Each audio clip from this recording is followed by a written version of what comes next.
Hello, boys and ghouls, and everyone watching at the Chattanooga Film Festival. Welcome to episode 149 of Dads from the Crypt. Wow. My name is Jason. I'll be your host tonight, where I'm joined by Mondo. Hello. Hello, and Chattanooga regular Jody. Hello. I'm the only one that got to attend in person this year, so Yeah, my dumbass friend who I love dearly, who I would die for, decided to get married this weekend. So I've been saying for months now, you need a different friend. I mean, really, that's what it boils down to. That's the easiest thing to change. I asked him to move the date, and he was not going to move the date just for me. But I tried. No. It's so selfish. Right? Yeah. Exactly. Thank you. And joining us, we have two wonderful guests. They are Matt and Shawn from the Monster Party Podcast. Welcome. Hey, Yay! glad to be here. Yay! Glad we finally got you guys on. I run to you guys every year at Monster Palooza, and Yeah. for whatever reason, we cannot connect, and we finally got it going. So this is great. But I was trying to find some online information about the history of Monster Party, and Oh my God. I couldn't really find anything. So I want to know how long has it been around? How did you guys all get together? What's the origin story? Matt, please You want me to take this? go for it. Well, originally, the idea for this started at Comic-Con, because what would happen is we'd go to Comic-Con every year and we'd wander the halls, we'd try to get into panels, and then usually the most fun that we had was after the con in one of our hotel rooms where we'd all get together, we'd have some drinks, there'd be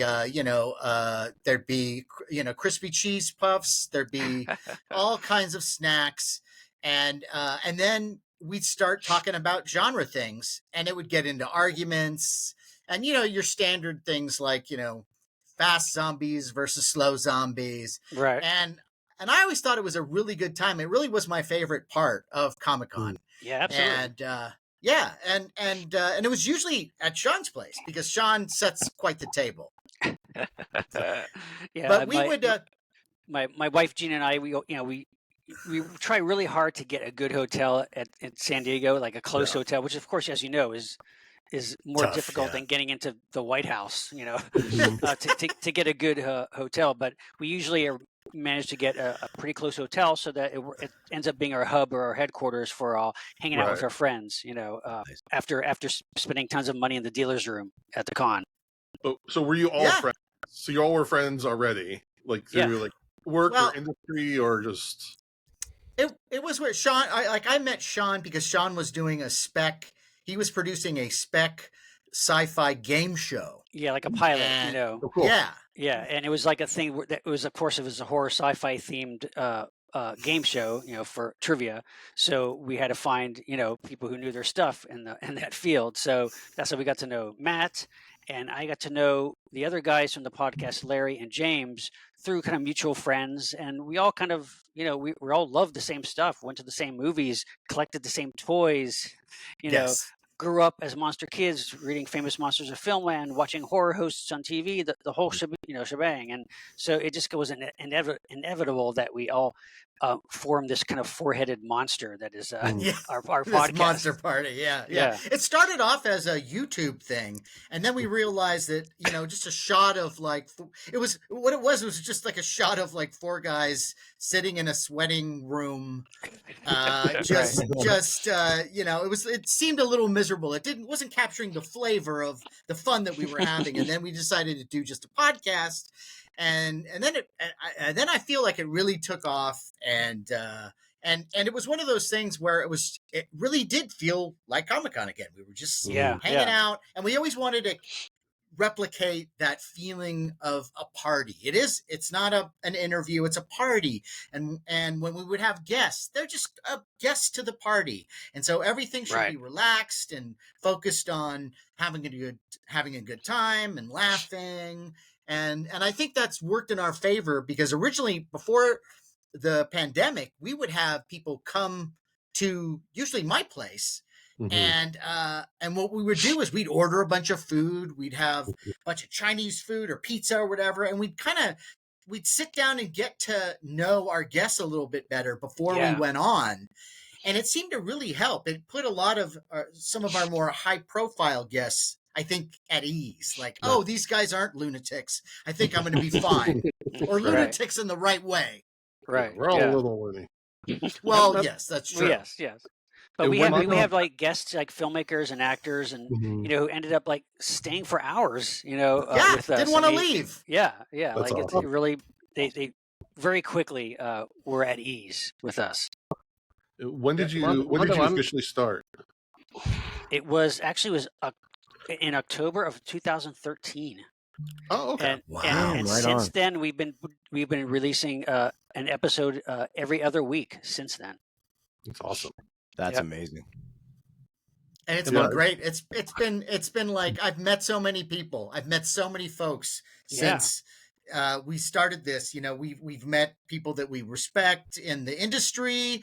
We've met Mhm. new friends. We've got like just a sea of Monster Kid friends now. Yeah. And that's nice when you go to a convention and it's like I'm at home,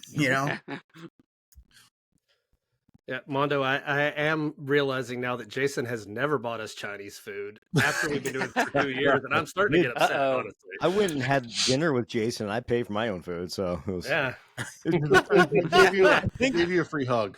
I think I even bought you a beer, so that wasn't a free hug.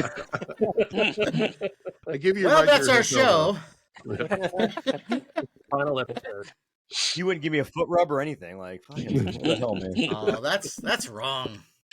Yeah, it's interesting starting a podcast during the pandemic because I think a lot of people were, at least on the talent side, were more apt to come on virtually. They're more comfortable with that. Right.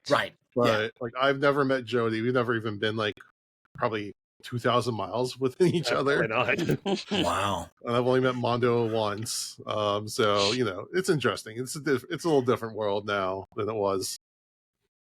But We need to do that episode where you're waiting at the airport and he comes through security and you're like in slow motion running to each other. I want I'll shoot it. I want Jason to have the big poster board that says "Dad's from the Crypt."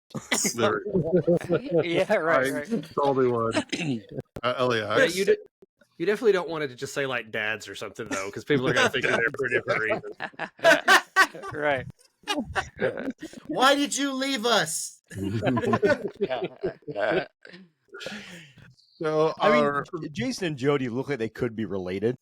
So I think you could rock with Right, that. alternative universe. Yeah. Options. Right. like Multiverse. 3 feet taller, but In the Wannaverse, you guys would be related. There we go. all right. But our reason for meeting tonight is to discuss some Twilight Zone. So for those listening from Chattanooga Film Festival, welcome. And as you all know, it's their theme this year is the Twilight Zone for the 100th birthday of Rod Serling. I think there's some other anniversaries happening this year, but everyone seems to be on the real Twilight Zone kick, so we decided to join in on the fun. If you have not watched the show before, at least recently, we've been reviewing Twilight Zone episodes that influenced or adapted to the episodes in the movie The Twilight Zone. So after you like this, if you like it, you want more Twilight Zone content, you can go back and listen to those episodes as well. So without further ado, Jody, give us some plot synopsis. All right, so we'll break this into pieces because there's a whole lot of movie here to talk about. I mean, it's basically everything we've talked about for the last month, all crammed into an hour and a half. So break it up a little bit. Let's start just with the prologue because, spoiler alert, favorite part of the movie. Thank you. Absolutely. Thank you. Unfortunately, the most fun and playful and natural part of the film. Okay, But- so and yet, not very Twilight Zone. not at all. Yeah. Yeah. Good point. Okay, so it starts with Dan Aykroyd and Albert Brooks riding in a car together, and they're just doing what you do on long trips. They're singing along to Creedence, the Midnight Special. They're doing like movie theme song trivia. Which the whole time I was thinking that, I was like, TV shows don't have that many good theme songs anymore. Like, we couldn't play this game That's the same true. way with modern stuff. I'm a little No. sad about Unless it's on HBO. yeah. But it's all instrumental there too, though. And, Yeah. you know, Nobody's I mean, written. Nobody's been able to top Mod. Great But- theme song. So they're doing this, and at one point, Albert Brooks says, "Hey, you want to see something really scary?" and he turns off the lights of the car that they're driving. They're out in the middle of nowhere, so it's completely dark. And Dan Aykroyd says, yeah, it's pretty scary. Let's not do that anymore. And so they keep playing their games and talking, and then they start talking about the Twilight Zone. And they say, do you remember that episode? Oh, yeah, I remember that. Just friends talking about the Twilight Zone.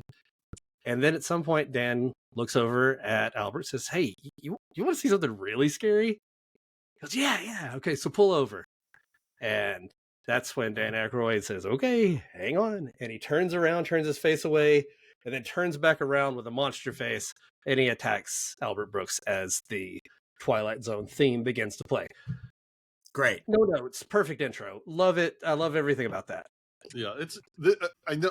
I feel like I've seen this as a kid or something like that, and that's the only thing I remember of the whole movie. Right. Yeah, really. Or It's I also turned it off right after that. Yeah, I also get the impression that probably a lot of it was improvised, and they probably did a lot of takes and filmed them for a while, and because it was so loose and so natural and so fun, and also a very kind of meta before there was a lot of meta going on. Yes, and like really, it's like, wow, 83? what a fun way to open the movie. Like it really is. It's great. It felt to me a little bit like one of those short Albert Brooks films that he would do for SNL. Yeah, totally. Yeah, I almost wish that they had strung it out so that was like the framing device. So like, oh yeah, I remember this episode, and then they kind of went into That's a good idea. That would have been a great idea. Yeah. And then they saved the big scare for the very end. Yeah, or almost like Aykroyd as the monster character. Now that he's killed Albert Brooks, for the rest of the segments, he introduces them as the monster. Like they could have done all kinds of stuff. Yeah, but see that segment doesn't feel like the Twilight Zone. Even the monster, the way it looks, it feels more like Tales from the Crypt. Really? Yeah. It's very crypty. Because Twilight Zone isn't much about jump scares per se. No, it's a not little really bit a like show most of the time. That was more Night Gallery. Yeah. But we gotta love some Credence. And also Dan Aykroyd, I don't think I've ever seen him look so young. I don't know, like Ghostbusters only like 3-4 years after this. He looks like he's aged like 10 years. Yeah, the way he's playing it is so effortlessly childish. charming in this. Yeah. Yes, I agree. I completely agree. And very, very natural. Yeah. Just somebody you want to hang out with. Right. I want to be in that car. That seems like a fun road trip. Yeah, me too. Hang out with Dan Aykroyd, drink some Crystal Skull vodka. Yeah. Actually hanging out with Dan Aykroyd would be both the coolest and weirdest experience of your life. Right? True. Yes. It hasn't been recent, but he used to sign his bottles of Crystal Skull out here in Vegas like once a week. Really? Yeah. Wow. That sounds awesome. I haven't seen that in forever, but it used to be when they first got kind of popular. That's cool. There's so many things that I missed in LA that I wish, like that of that ilk, like that Lemmy used to hang out at this bar and play pinball. There you go. Right? He had his own seat and he played. They had like one of those variety games that a lot of bars have, and he sat there and played it enough to where when he was in his final days, kind of, they knew his health was bad. The owner of the Rainbow actually grabbed that machine and had it transported to his apartment so he could play at his apartment. Oh, wow. And now they have his seat roped off in memory of Lemmy. That's great. That's cool. That is so great. Yeah. I'm on the same boat. Like, that's one of my biggest regrets is never going to the Rainbow and meeting Lemmy, because Lemmy said in his documentary he loved meeting people. He goes, I was so excited when people come and say hi to me. I just like talking to people. My favorites. Yeah, me too. Oh, and before we go on, I forgot to mention that this came out June 24th, 1983. So we're like almost, was it 31 years? Am I doing my math right? 41 years? 31 years. 41. And, 41 date. Almost to the day that we're recording this. Crazy. Wow. All right. Wait, Jody, you said it came out on the 24th? 24th. So by the time this comes out, it'll actually that's the day this comes out. Okay, So the day it this is comes exactly out. the 31st anniversary. So this is going on 41st. I keep trying to say 31st because I'm trying to subtract 10 years. Right. So this is I'm not good at math either. This is going early to the Chattanooga crowd, but when it comes out proper, it'll be the 41st anniversary. So that's cool. Yeah. All right, Jody, move us along. Okay, so after that opening, we get our first segment. And it's just hard to talk about this one because I know what happened, and we'll get to that in just a minute. So I'm going to try to talk about this without making any judgment calls about John Landis or what happened when this happened. So Right. we're just talking Yeah, about I the think- segment as it exists. I know Yeah. nothing outside of it. We to start can with. definitely talk about that, but We at some will, point we have to we have Yeah. to split the art from the Right. So Yes, story. yes. at least in my first talking about we'll it, get to I'm that. going to pretend somebody else made it and nothing happened when it was made. It just is Great. it's Yeah. a thing that exists. Okay. Yeah. All right. So we meet our main guy. This one's the only one not directly adapted from a Twilight Zone episode. The other three are direct adaptations. This one's kind of similar to several. That's why we went with Depth Head Revisited last time to talk about this one. So we meet our main guy. His name is Bill Connor, and he's sitting at a bar with some of his friends, and he's awful. He's a terrible person. He's insulting the Jews. He's insulting black people. He's insulting Asian people. Yeah. Just pretty much any group that he can come up with to blame for all the problems in his life, he does. He also calls them all the slurs that he can think of. Just a great guy to hang out with at a place, particularly when you're hanging around people of all of those various ethnicities. Yes. Right beside you. Yeah, because he got passed over for a job. He got passed over for a job, and he's blaming of course the Jewish it's somebody guy. else's fault. It's Right, of course. He's specifically blaming the Jew guy. Yeah, the Yes. guy's name is Goldman, so that's why he got the job. Was everyone else rooting for I can't remember the Stephen Williams who played Duke Creighton in Jason Goes to Hell? Yeah. Was everybody rooting for him to come over and just beat the shit out of that guy? Yeah, and X-Files. He was in the X-Files too. Yep. Yeah. Deep throat. So anyway, Bill finally gets mad at, having to be quieted down because he definitely wants to say his piece. And so he leaves the bar, and as he walks outside, he walks into a different world. And this world, pretty obviously, is Nazi Germany, or according to Wikipedia, it's Nazi-occupied France. But either way, it was France. If you look at the signs, they're all in French. Yeah, right. It's close enough. There's Nazis running around, and he's being chased by them. Is really the point. It's very obviously the Universal backlot. Right. Yeah. Right. If you've done the tour. And so the Nazi guys come up to him. They start asking him some questions. This is 1930s style, so they're in full uniform.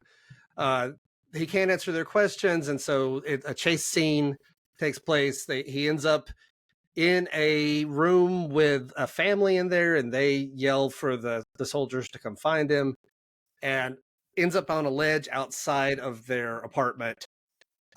He's shot at several times, and he falls down, and when he hits the ground, once again, we're in a new place. And this place is obviously about 2 miles from my house, out in a field somewhere in the South. I have, I know where I live. I know the history of this area. Wow. I'm here in Tennessee, but he's on the ground, and there are a bunch of men in long, pointy robes standing around him. The KKK is there. A very young John Larroquette just shows up just to pop his head in and Yeah. disappear. Yeah. And they keep saying something about, they're calling him slurs for a black person. So obviously, in some Twilight Zone-y way, he is this person in this world. So in the Nazi time, he was a Jewish person. In this time with the KKK, he is a black man. And as they try to hang him, he once again transports, and he ends up in Vietnam, but as one of the Vietnamese people, not the American soldiers. So when he comes up to the American soldiers saying, hey, I'm here, they do not respond to him the way he expects. They shoot at him in every direction. It's like that scene from Predator. There's a whole lot of gunshots. Yes. Yeah, in every direction. Yeah. Yeah. Nope, not talking about him yet. We'll get to it. And so then he ends up back in Nazi Germany after a grenade blows up next to him, and he is loaded onto a train. Obviously, this is one of those trains going to the concentration camps. And from inside the train through the slats, he sees his friends leaving the bar, and he yells for them, trying to get their attention, trying to get help, but they don't hear him as the train pulls away. I So- really love that shot. Yeah, Mhm. yeah. It's so good. It's good. You know, Yeah. and speaking of the universal backlight, that's one of the things I like about it because it feels like it could have been an old Twilight Zone episode. I mean, if you took out the actual severe racial slurs, you know, which also was really interesting. That I mean, that was a different time too. It's 1983. It had a, a big movie, you know, for a wide audience, for young kids and everything. That you know, you could have those kind of racial Yeah. slurs said, which they kind of couldn't do now, not in that way really. But I like the fact that it's almost like a retro throwback to an old Twilight Zone. I think I it could agree. have played as that, and I know that as you guys were hinting at, it's kind of a clever reworking of a couple different classic episodes of Twilight Zone. See, that's the thing. The thing that I don't like about it is that it's not very inspired. If you're going to do a new one, it'd be nice to have something that is a little more original. But as it were, I think that it works. And it actually is probably the one that feels the most like a Twilight Zone episode to me. Yes. Yeah, I agree with you there. Yeah. Real quick about, again, the race relations of it and who the target audience is. Did you notice at the end of the bar scene when the main guy leaves, the black guy that was, you know, not threatening him, but like, you know, having a very understandably strong reaction, turns to his friends and say, "Hey, I'm sorry about your friend." So the black guy is apologizing to the white friends about their yeah. friend. Yeah. Yeah. That was a very this guy. Yeah, yeah. weird. If I'm sitting at if I'm at a brewery or a bar and I'm sitting at a table and someone who I know starts spouting that stuff off, I'm going to a different table and telling them to shut the fuck up. Yes, yeah. Of course, Well, for sure. I hate the idea of these other people were innocent and being apologized to when they were condoning their friends' actions. Right. Yeah. They were was laughing just at a the weird- jokes too. A weird take. You know, But it was very like, oh, look, it's Jim. He's crazy, but it's No, but it was very Yeah. uncomfortable, but it was very well acted. Like everybody's Yeah. really good in it. Yeah. It's just it's well It's done. hyper reality Yeah. Yes. at play. I would say about the whole this whole segment is very Yeah. hyper reality. It's interesting the kind of the dimension jumping, however you want to call it, is very well cinematically done. I thought, having all those different settings. I do want to say that, so the two guys in the bar are two very interesting actors. So we got Doug McGrath, who's in Black Christmas, Porky's, and Ghosts of Mars, and then Charles Hallahan, who's in Dante's Peak, and most notably The Thing as Norris. That's right. He becomes the Spiderhead. Yeah. Like as soon as I saw those guys, I'm like, I know who these guys are. They're in something. Oh, yeah. Like look it up real See, quick. that's what should have happened in the episode. He gets so offended by the racial slurs that he just grows legs out of his head and walks out. That's just wrong. Hey, any aspiring visual artists out there that can do that, make that shit happen. But from like an overall arc, again, we can only go by what's actually in the movie and not what they kind of intended. Right. And I felt like we needed another moment of him, like not just like just not like, oh, I'm being taken away in this train, you know, to God knows what. But we need some like recognition, him recognizing his being a shitty person, but that was kind of truncated because of what happened. Let's talk about that we for can just a go into minute, that, because we have to. Yeah. There was supposed to be another scene, and it was mostly filmed. It was part of that same segment that John Landis directed, and it was going to be back in the Vietnam segment where he was supposed to be an Asian person. Again, you know, no makeup or anything. It's just understood. Yeah. And he is, well, you know, in a 1983 movie, they could have gone with blackface and yellowface and stuff to do this, and it would have been awful. I'm glad they didn't. Yeah. But it's more like Quantum Leap. Yes, right. Yeah. We see the guy, but we know he's not that guy. But there was supposed to be a scene where he had two Vietnamese children that he was carrying under his arms as he crossed over a lake or a river while there was a city being blown up behind him with a helicopter. And this was supposed to be like his moment of redemption, and then he goes back and, you know, ends up on the train. But John Landis did a whole lot of bad things. He hired children that he should not have hired. He had them out later than they're supposed to be filming. He made the explosions too big. Everyone was telling him, John, this isn't safe. He told the helicopter pilot, fly lower, fly lower. We want this to look cinematic. That's why when he did all the scene with all the shots, like where they were doing all the gunshots in every direction, like John Landis wanted to make a war movie. Like he 100% was going big for this. But because he did that, during one of the takes, the helicopter was flying down low like it was supposed to, and it got knocked off balance by the explosions, and it fell down on top of Vic Morrow, the main actor, crushed him and one of the children, and one of the children was cut in half by the blades of the helicopter. 3 people died because of these decisions that were made. So obviously that scene didn't air. I recently listened to a podcast about this whole situation, and John Landis's response to everything was terrible from the very beginning. Like after it happened, he actually literally said, "Well, that's a wrap." Like, that's not a time to make a joke after you just killed 3 people. Yeah. He also went to the children's funerals, like uninvited and unasked to be there, and then like made a speech at each of them, like about himself and how hard it's been for him. Real piece of shit energy here. It was real awful. He was basically the main character of the story. He thinks, no, he thought he was the main character of a lot of it. This is when these guys were all in their 20s, you know. Well, yes. They were the biggest directors on earth. They thought they were hot shit and they could get away with anything. And it also, I mean, it absolutely ended his Landis's friendship with Spielberg.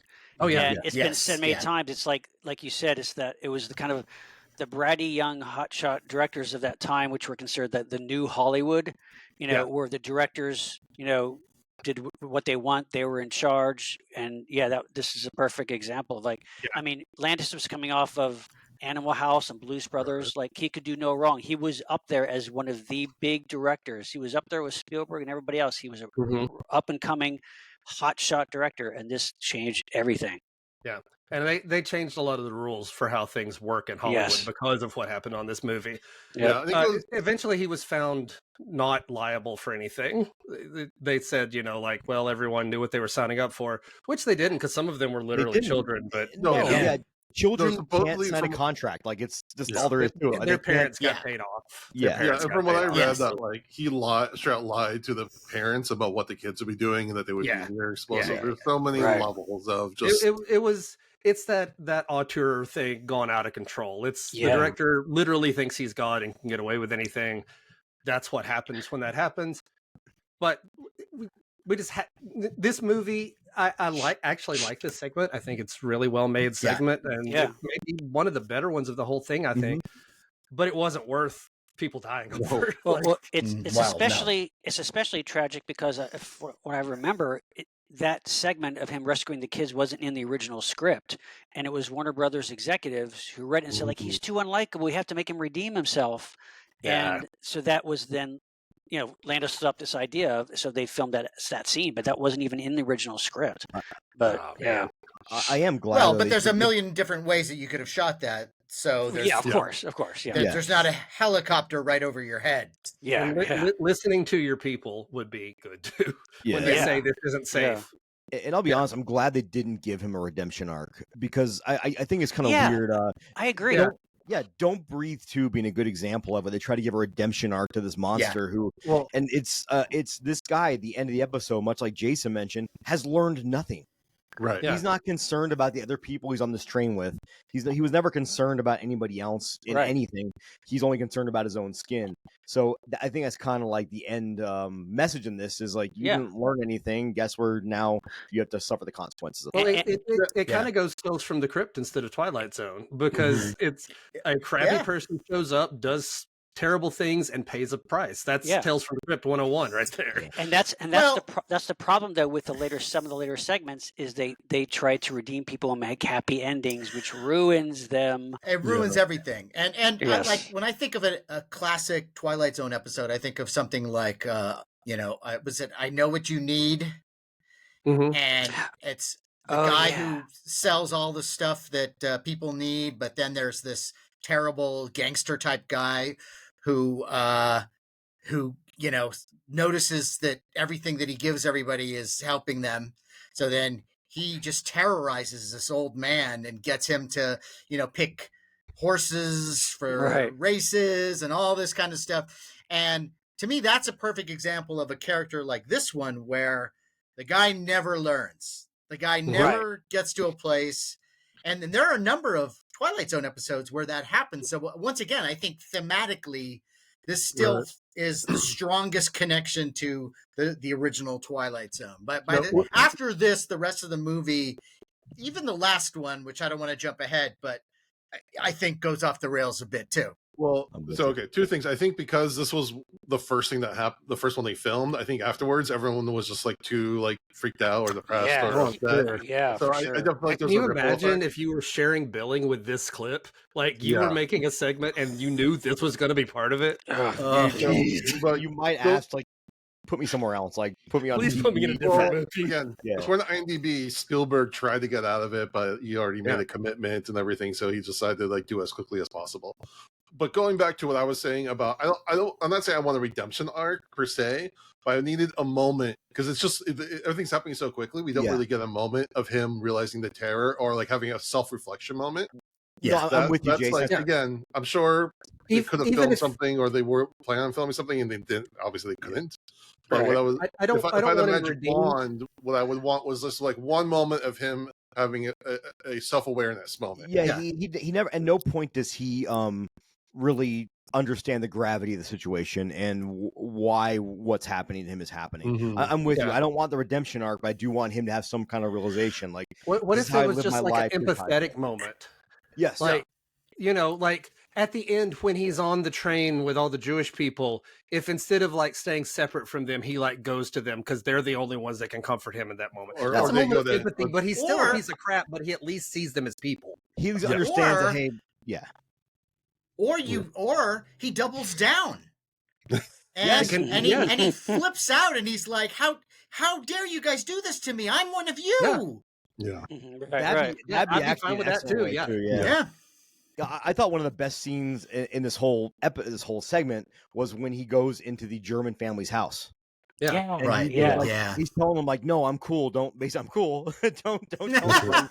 And he screams outside at the Nazi soldiers to alert them that there is a Jewish person in the house. Yeah. I think that was the most poignant scene because that was fucking real life for a lot of people in the 40s, and he got to experience a little bit of that. Yeah. I will say though, awesome seeing a KKK member get lit on fire by a cross. Always think that. Yeah. And the best part is because KKK members are fucking idiots. They run around and wave their arms in the air and light their friends on fire. Yes. Literally, I was walking this with my daughter, and she said, "Didn't they know about stop, drop, and roll?" I'm like, I guess not. No. Not these guys. Fucking idiots. They didn't listen to that because a guy in a fucking 2003 Ford Ranger didn't tell them to do that. But on YouTube. I do think it's funny though. You mentioned John Larroquette popping up. Yeah. How did he decide? Can I be in your movie, but I just want to play one of them KKK members? I was surprised. He intentionally asked not to have a hood on because he wanted his face in the movie for Okay. Well, you gotta guys. Maybe after being the voice of the Texas Chainsaw Massacre, nobody recognized him. He needed to get his face out there. Yeah. To be Playing fair, a heavy is not necessarily the worst thing for your career. True. And to be fair, I think it'd be way more problematic if he said, "Hey, I want to be a KKK member, but don't show my face." At that point, it's why? Yeah. Right. Yeah. Learning. All right. Let's move on, Jody. All right. Segment 2. Okay. We just talked about people dying in real life, and now it's I know. I sighed more about getting ready to talk about this segment than I did talking about the accident. I'm sorry. Wrap this up. Thank you guys for listening to. I'm sorry. Sorry for my sigh. The sigh came from a place of this is personal to me because I had to watch. Yeah. This. All right, Steven Spielberg segment. I'm so sad about so many things here. A screenplay that includes Richard Matheson on the writing staff. Yeah. I don't know how that happened. Anyway, so it's the Kick the Can. It's the Kick the Can episode. It's the one we talked about a few episodes ago. There is an old man who named Mr. Bloom who just moved into the Sunnyvale retirement home. All the old folks are sitting around talking about the things they used to enjoy when they were young. There's one guy who gets so mad that they're even like reminiscing. They're like, "Oh, I remember playing hopscotch." He's like, "You're gonna break your leg if you think about hopscotch." He's so mad. My But future. he's very skeptical of Get all off this my time. lawn. But Mr. Bloom says, "Hey, why don't we play some Kick the Can?" Which is a game I still don't understand after a couple episodes of this. Nah. It was a different But time. It's let's something you Kick the play on Can. mushrooms. Sure. That might be fun, honestly. Whatever kicking the can with their minds. All right, so Yeah. once everybody goes to bed that night, Mr. Bloom gathers all the residents, except for grumpy Mr. Conroy, and they all go outside and they play Kick the Can. They all turn into children, and they're like happy for like 5 minutes, and then they start going, but who's going to take care of us? And they're very upset about being children again. And he says, "Go back to your room and take a nap, and it'll probably be fine." And they all go back and turn back into old people after the old man wakes up and sees the children. And except for one of them who stays a child, and he jumps out the window. And I just got to be honest, that kid's going to be a menace. Like, that kid's running around town, yelling tally ho, swinging swords at people. Like, someone's going to have to take that kid. I see a target myself. Yeah. Kid's a problem. And then, but Mr. Conroy realizes that's his friend jumping out the window and says, "Take me with you." And then it's the next day, and all the old folks are getting ready to go out on a cruise, I guess, that they booked overnight. They're going on vacation. We use Expedia. Sure. 1983. Or they call William Shatner for Priceline. Yeah. Yeah. Ironically, it's a Twilight Zone cruise. There we go. Imagine they made that commercial for Priceline. Yeah. Oh, yeah. But then the old grumpy guy is kind of playing Kick the Can. He's rediscovered a little bit of the joy of youth. So have all the other old people.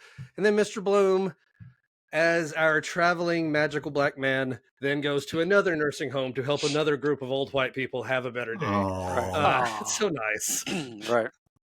It's so strange because I mean, first of all, I was never the original Kick the Can episode from the original Twilight Zone was never like a huge favorite of mine, but I watched, but watching again after watching the new version, like, why did they cut the balls off the story? Like, first of all, the original, it's ridiculous in the new version that, oh, let's go back and be old people again. Sure.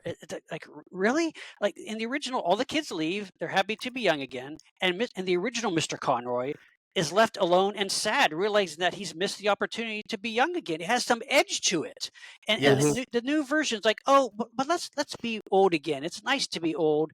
And then and the new Mr. Conroy, he's happy now. He's enjoying life because even though he's still old, he has the young outlook. It's like they were afraid to give it any kind of dark edge at all to it. It's like the most sappy, sanitized, schmaltzy version. It's like awful. It's terrible. Like, well, I mean, the idea of Scatman Crothers kind of the character going from place to place, that's kind of okay, but you don't need it though. Like, why of all the amazing episodes of Twilight Zone did they decide to remake this for the movie? Well, you want to hear something even worse? Steven Spielberg was originally slated to do The Monsters Are Due on Maple Street and did this one instead. Really? Oh. So like an exercise in like top tier. Yeah, like a classic paranoia episode, and they pick that like. I kind of wonder if he was just sabotaging it in a way. I don't know. Maybe. I like the fact that they become kids and they're like, "Who's going to take care of us? You live in a nursing home. Who's taking care of you now?" Right. Johnny minimum wage who changes your bedpan when he remembers. Yeah, and he was stealing your necklaces and rings when you're not looking. Yeah. Right. No. And this episode has many of the things that personally I don't like in my entertainment. I'm not crazy about an entirely kid-centered story unless it's like the Little Rascals. Right. Unless they're making weird machinery and cars and having a show, I couldn't be bothered. Or Village of the Damned. Or Village of the Damned. But see, when you make them evil, then it's fantastic. Right. You make them evil, it's fantastic. That was a good twist if they would have gone on murder rampage. Yes, yeah. It becomes the devil times 5. Take the can and become the children of the corn. Amazing. Right, yeah. But Or one of the kids turns into Anthony. Yeah, right. But the worst thing is having a little kid play an older person. Yeah, like that is just when that started to happen, and they all start talking in their old man kind of cadence voice. Right. There's something that went in my stomach. Yeah, there's that one girl who was trying to do like a Brooklyn. Yeah. Sorry, Horrible. I don't like bashing on child actors, but that was just. Let's do it though. They'll be fine. They're old now. Yeah, they made it. It was made in 1983. I will say one of the few things I liked about, actually the only thing I like about it, is that they cast the actor Murray Matheson as one of the old guys, because he plays the clown in the classic Twilight Zone episode 5 Characters in Search of an Exit. Oh yeah. Great character actor. You've seen in a million TV shows, and he was great. So it was nice to see that familiar face. And Scatman Crothers is great. I mean, but I'll watch Scatman Carruthers read like the phone book. It's just he's so much great. Joy in everything he does. A lot of the casting and the acting is not really what my problem is with this movie. Yeah. Well, and Scatman Crothers does a great job. It does, like I did in my as I was doing my description there. It adds a weird racial dimension to the whole thing a little bit. Yes. Maybe not in 1983, but definitely 41 years later. It's the Legend of Bagger Vance. It's all those movies where a bunch of sad white people are sitting around and a happy black man shows up, makes everybody happy, and then moves on with his life. Right. It's a little zippity doo dah. Yeah. It's true. Yeah. Because they always talked about Spielberg having like that Peter Pan phase. And this is like the worst like distillation of that, of his like 80s kind of small. Yes, absolutely. Plus, I love the fact that they brought Jerry Goldsmith to score the movie in general, and I'm a huge Goldsmith fan, but man, does he lay on the sappy strings and music? I'm sure that was Spielberg saying, just like pour it on, Jerry, just pour it on, like it's just too much. And this is like the zenith of Spielberg's thing. Yes. That you saw in a number of movies, and here we go again. Yeah. Let's play this old tired theme again. Right. And by the time that story was over, I was like, God, I don't know if I'm going to make it through the rest of this movie. Right. You need like an insulin shot. Yeah. I do want to shout out. I'm going to be the. I'm going to be the least negative on this, only because I was really fucking high when I watched it. Which somehow made it I should have been. God bless you. After the edible kicked in a lot quicker than I thought it was going to kick in last time. Okay. All right. But I think what it did wrong is that and Jody, you talked about this in the original episodes. There's some ambiguity there. Yes. And it basically got rid of all that underlying ambiguity, or it didn't give your brain a chance to even think about it. No layers at all. With every theme, and to me, that's just like I don't want to say it's lazy, but I don't need that. You can give me subtlety, and I'll latch onto it, and that's kind of what I want out of him. Yeah. And I thought it was more interesting in the other one. It was one of the residents who started talking about wanting to play. Right. And then something magical happened. Yes, there wasn't a magical guy who showed up to do magic. There wasn't an outside force coming into. Right. Yeah. Real quick, I do want to shout out the actress who plays Miss Cox, Priscilla Pointer. She has a great resume. She was in Chud 2, Bud the Chud. Nice. She was in Carrie. She was in Blue Velvet. And she was also in Nightmare on Elm Street 3 as I think she was the group leader, the kind of the bitchy woman. Yeah, very, very familiar face. Way. Yeah. So she has an amazing resume. So shout out to her. She's such a bitch in Nightmare on Elm Street. Yeah. I know you're afraid of the dream demon. What you need to do is go to sleep, and you'll feel better. Like, I remember that now. Okay, Jody, next. All right. Start picking up a little bit. Really? Maybe too much. Really? Don't Maybe too sound much. enthusiastic. You're Yeah, that's wow. Okay. Go ahead. Okay, Go ahead. So I really think we did ourselves a disservice by watching these episodes so close to this. If it had been, because these episodes aired in like 1962, and the movie came out 20 years later. Maybe you hadn't seen it in 20 years, and so like you had some vague reminiscence of what that episode was like, and so it was new. But when you got them back to back, it's kind of. I think this maybe they were banking on that. Like people were only vaguely familiar with the original episode because Probably the so. original "It's a Good Life" is one of the best Twilight Zone episodes ever. Oh, I agree. made. Yeah, it's in my One of the- top 5. One of the most tense and disturbing episodes of television, and this is back in the early '60s. It's like it's Right. amazing.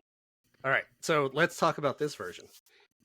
All right, in this one, we immediately know it's a Joe Dante movie because, I'm blanking all of a sudden. Dick Miller shows up like in the Right. first couple of minutes. Of course. Yeah, It's good luck right. charm. Dante territory, Hey, love to Walked over from Rock and Roll High School. Right. Right. So we meet this teacher named Helen Foley. She's traveling to a new job, and she visits this bar to ask for directions. That's where we meet Dick Miller. While she's in there, there's a young boy playing a video game, and for some reason, the video game is affecting the TV through magic electronics. He touches the game, and it makes the TV blip out. So a grown man comes and shoves him over, and that makes Helen mad, and she leaves with the small child. She leaves and runs over him on his bike, and so then she takes him home. That's our setup. When we get to the home, we meet Anthony's family. Uncle Walt, his sister Ethel, who is the voice of Bart Simpson, Nancy Cartwright, by the way, and his mother and father. Anthony's family is, my like I said, my daughters were watching this with me, and they said they're just weird. They're just weird acting. They were excessively friendly. Every TV in the house is showing cartoons, and there's TV everywhere. Anthony takes Helen and shows her around. There's one room where there's a sister in there watching TV, and Helen doesn't see it, but we do, that she has no mouth. That was actually a Cool. cool reveal. That was actually really a cool cool. reveal. I Yeah. think. One minuscule good thing in that whole I'll give you that one. Yeah. I'll give you that It was a one. nice deal. I did like that. Anthony says it's time for dinner, and he has to tell the mom where to go get the dinner. It's ice cream and candy apples and potato chips and hamburgers. With peanut And butter. Helen's Peanut like, butter. Yeah, peanut butter on the burger, which actually I've had heard is one. good. Not bad. I've never had I've that. had one. I've It's heard not bad. good. Ooh, I I think gotta there are try much that. worse things to put Yeah. on a And hamburger. talk I'm about gonna make it edibles. Let's Yeah, right. let's get a plate of those and Yeah. enjoy man, our that's- afternoon. I'm diabetic. That's a diabetic's nightmare on that plane. Oh, dude. Oh wow. We'll So work something out. Helen's like, "Why are you eating like this? Do you eat real food?" And everyone's like, "No, the food's great. Anthony made great food." Then she realizes, oh, Anthony told her it was his birthday, and that's when his sister says, "Birthday, another birthday," and it's just all this weird behavior from everybody. Anthony gets Uncle Walt to do his hat trick, and this top hat just appears and reaches into the top hat and pulls out a bunny, and then Anthony starts yelling for an encore, and then this giant monster rabbit pops out and twitches around a little bit, and then he goes back in, and Helen tries to flee again, and she spills her purse, and which we find a letter that says, "Help us, Anthony is a monster." And all the family immediately is like, "It's her, it's Ethel, she did it." And so then Anthony sends her into Cartoon Land, where she appears on the TV and like runs with a green screen behind her, and then a TV monster kills her, I guess. It's very Freddy's Dead-esque. Yeah. That's what I was thinking. Yeah, Yeah. but Freddy's Dead was. It was intentionally played for that part. Was intentionally played for laughs in Freddy's Dead. Right. I don't think it was intentionally played for laughs on this. Well, No, it's just. Let me tell you. You guys were saying like how the kick the can episode segment was kind of the worst of Spielberg. This segment is the worst of Joe Dante. This is it Joe. him with all his impulses for All sure. once again, we're subjected to his unending obsession with cartoons, Looney Tunes, exaggerated lighting and sets, none of which work compared to the realistic, isolated town approach of the original. This segment is a freaking travesty. It's a mess. It is a terrible, castrated reworking of one of the best Twilight Zones ever made. Well, we haven't talked about this next part because it's, to me, the worst part of the whole thing. Okay, go. This Tasmanian devil monster pops out of the TV and spins around and splits the couch in half. And then it's this like rubber monster that just sits around like making like noises with its eyes bugging out and stuff. Like, even for a cartoon character, it's way too much. Like Daffy Duck would be like on Ritalin. But also fake. Dial it back. But all the monsters, they look like cheap amusement park attractions. They're terrible. Yeah. I mean, the eye popping out thing literally has like, you can see the thing behind it making the eyes come in and out. It works for like a booth at Monsterpalooza, maybe. You know, like maybe. And you go, oh, hey, that's fun, right? Or in a dark ride, maybe. But like for this thing, I think that one of the major problems, first of all, I mean, there are so many, but right off the bat, what was so great about the original "It's a Good Life" is that the entire world is pretty much gone, except for this one little town. Yeah, that opening with the map that Serling shows. It's like, I get the idea that maybe Anthony's actually destroyed the entire world except for Peaksville, Ohio. It's like, Which already you're like, what the fuck? Yeah. And then this one, he's just walking around town, and maybe he'll, kidnap somebody, and there's just no stakes. Anthony is so much less powerful in this version. He gets bullied in that bar by those guys. Anthony from the TV show wouldn't put up with that crap. Those guys would have been that's cornfield. A chicken or total cornfield. Cornfield, or in the turned first, into a back in the box, or something bad would happen. In the first scene of the original episode, you see Anthony kill something. He makes a 3-headed groundhog, which sounds hideous, and he kills it off screen, which is great. But the main thing is, I can't believe they didn't do. They took out Anthony's reading the ability to read people's minds. Right. That's what made him so terrified. Why would they? It's lazy and weird. Why would they take that out? Well, because they're trying to redeem Anthony. It's so why? awful. Why do you want to do that? All right. Joe, let's finish your synopsis. Okay, sorry, go ahead. Sorry, we're so incensed. The terrible cartoon character shows up, and Helen tells him to wish it away. And when he does, he wishes everything away, including the house. And it's just kind of this black void with fog around. And he's there, and Helen's there.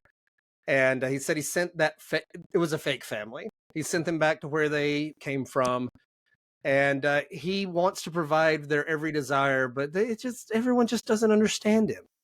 And then Helen offers to be his teacher and his student, to learn from him, help him find new great uses for his powers. And so he's satisfied she'll never abandon him. He makes a car reappear. Flowers bloom.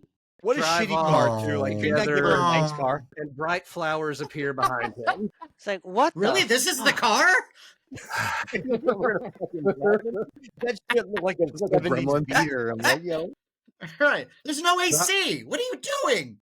That was a fun callback if it was a gremlin. Yeah. I do have to say one thing about this episode. Ever since I saw that scene where Anthony has his bike, behind the car, and she gets out and takes him home, ever since that time, I don't know how many times that has worked for me to get a woman back to my place. I just put my bike right behind her car. Next thing you know, I'm in like Flynn. Just keeping a bike with a bent tire with you at all times. Just right. It's just a picture of a bike. All right, I'm going to defend this episode to a point. Okay, here we go. So go for it. All right. Do you want to go right now? Yeah, let's go ahead. Defend it now. I wasn't saying that like as a threat. I just wanted to go ahead and get the positive out of the way so we could all get our stuff said. Sure. So the original is obviously classic, and it's like, pure tension. And that's what that episode is, and it's perfect. It's great. So there's no way to really reach that, or they'd be extremely hard. So this goes a different way, where it's more of a slower burn. So full disclosure, my wife is friends with the guy who plays Anthony, Jeremy Lick, the actor. Oh, okay. who is slated This is to be a just guest Jason on just the casually podcast in name the dropping near. on our I know. podcast like usual. So I'm texting with him right now to be a guest. So again, for those who aren't familiar with our podcast, follow us at Dad's the Crypt on Instagram, so we can you can find out about when that interview comes out. So I don't know if you're aware of With Berkowitz Catering, but yeah. they did the catering for the movie, and we're going to be having them on the There we show go. a little bit later on. But what I like, okay, so when I told my wife that I'm watching this and that he's the little boy in it, she's like, "Oh, I want to watch it." So I watched it again, but with her, and kind of experienced it as someone who had no clue what was going to happen. So Okay. what's interesting about how they structure this is that they give you a new person who doesn't know what's going on to kind of be your guide, to kind of like more of a slow Right. build Kathleen Quillen's into- character. Right. Right? into what's happening. And on first of all, anytime I get to see Dick Miller, I'm happy. That's always Yeah, a good true. thing. Sure. Yeah. Sure. And Um, much of the cast. I mean, Yeah. William Shallard, Kevin McCarthy. I mean, they're all Sure. fun. McCarthy's great. Kevin and then McCarthy is the best part of it. I think. Yes. Yes. Oh yeah. Yeah. Oh yeah. The guy who pushes him over at the restaurant, that's actually Bill Mummy, or Mummy, I can never say it right. Mummy. Yeah, from the original. Who plays Anthony in the original. So that was a kind of a cool thing. But Nice. basically, I'm sitting there with my wife, and she has no clue what's going to happen, and just kind of experiencing it with her, as I think they more intended to, for people who might not have seen the original or put it together.